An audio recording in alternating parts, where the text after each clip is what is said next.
So your new album, SCHMID Mozart Arias, features 4 of Mozart's most beautiful arias and is already out on digital platforms now. So what was the inspiration behind the album, and in particular those 4 pieces?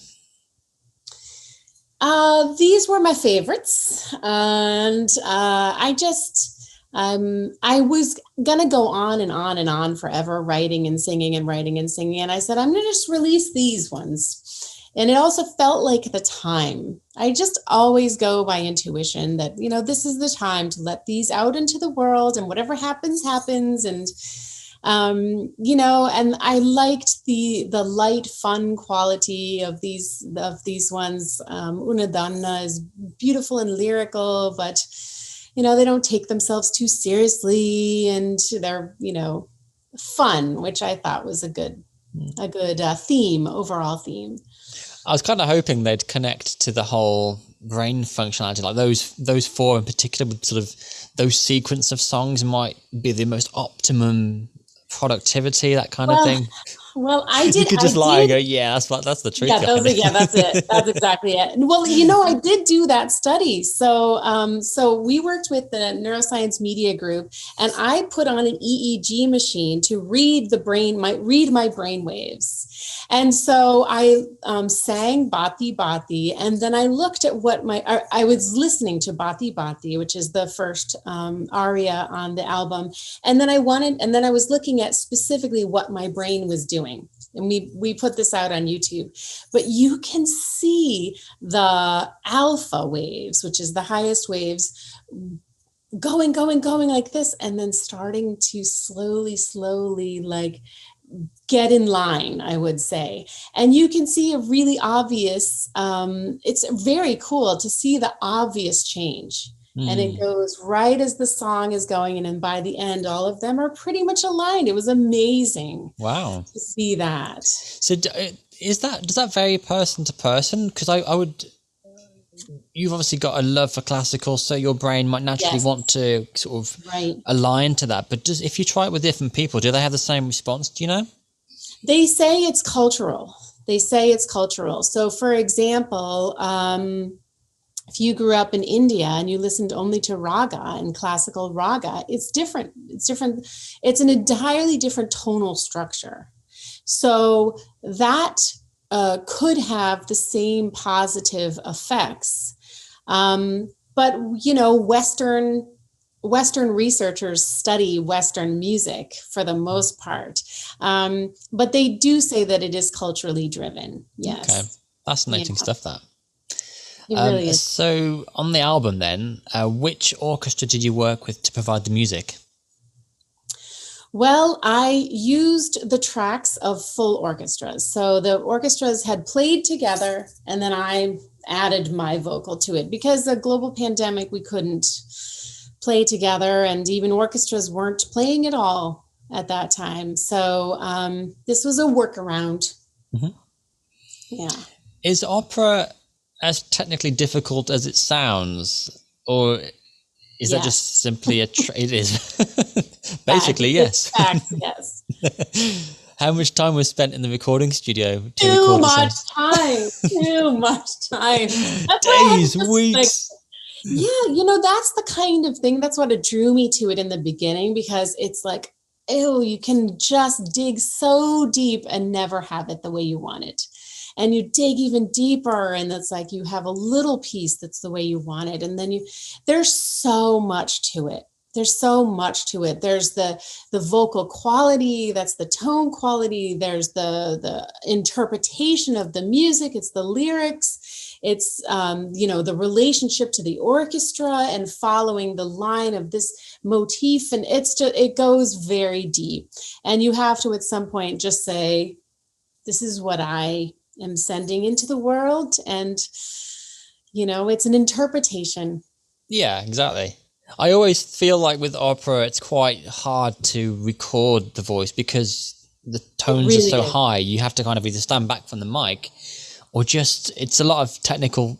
I think a lot more technical on the recording side than people might not realize. Yes, that is really true. I have for 10 years tried to record in different studios across the world my classical opera voice, to very little success. Because you either are so far away from the mic is here, you can't hear the whole overtones of the voice has overtones. So this is the note that you're singing, and all of this is overtones. So you want that makes up part of the entire sound. So if you're this far away, you're only getting the ones that's directionally right into the microphone. But if you're this far away, you just blew out the mic because it's just too loud. Yeah. So it's an actual real issue. And I think someday a producer or an engineer will make an opera singer's microphone that can take the intensity of their voice. Because now what they do is the real way to do it is have the full orchestra surrounding the opera singer, and we all sing and play together as one so that you have uniformity of sound. But I do not think that that is the optimal way to record vocals. It's sort of counterintuitive, because the way I would, again, I'm not an expert, but the way I would do it is you layer it. So if you've got more than one instrument or more than one vocal, you just have to record each one separately. I suppose with an orchestra itself, you record that as one aspect of it. Full uniform sound. Yeah, but with the voice, you'd sort of have to mix it. Yeah, the voice is supposed to be absolutely in the middle of that sound. I mean, traditionally, there's a lot of traditions in opera in the classical world that I'll be happy to leave behind. And the misogyny might be the very first one. Yeah, but that it isn't the most optimal way to record with the singer surrounding or within the orchestral parts. But that's what they do. I didn't know that. Yeah. I guess that's why when you go and see an opera live, you get a much better experience. Or do you? Because if you're on a stage, I mean, you still have a mic, right? So you'd still have that same... Oh. You don't? There's supposed to be no microphones in opera. Wow. There secretly are some, but they're very secretly, and they're just like to get the full sound, because it's supposed to be a uniform sound that everybody is playing. Everybody's equal.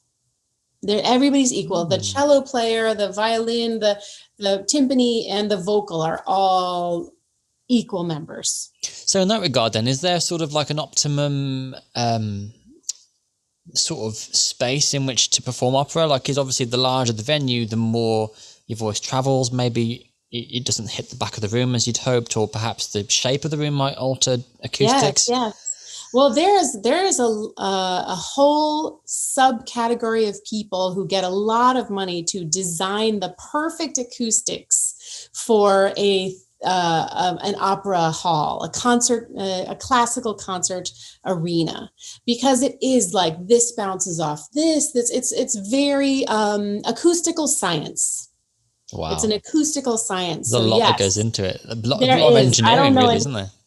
Yes, it's really... and so that's why when the opera singer is sitting of course, their voice has to project to the past, to the last seat in the auditorium. And that's the training. That's why it's so hard. You have to gain that much physical strength in your vocal cords. They're just these tiny little things back here, but you have to be able to create that sound that hits the very back of the arena, and also be musical, and also be, integrating all of the, the composer's feeling and emotion of that scene. And so, yeah.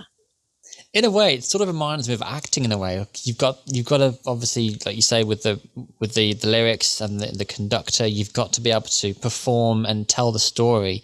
But it is quite an emotive piece of artistry as well, is opera. It's very much, it's just singing poetry, isn't it, I guess?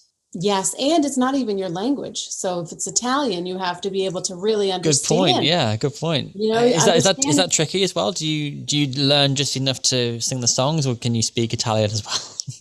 It's better if you know more. And the more you do it, the more you kind of, Italian is not the hardest language to learn. It's similar to the Romance language. It kind of sticks with you a little bit. Once you've been singing opera enough Italian, you kind of understand. It naturally happens. I don't know if that's true for everybody, but it helps with the interpretation. And there's that, it's always that joke that the opera singers are terrible actors. And it's because sometimes they really are, because they've spent so much time working on the artistry of their musical instrument that they really didn't spend as much time developing the character.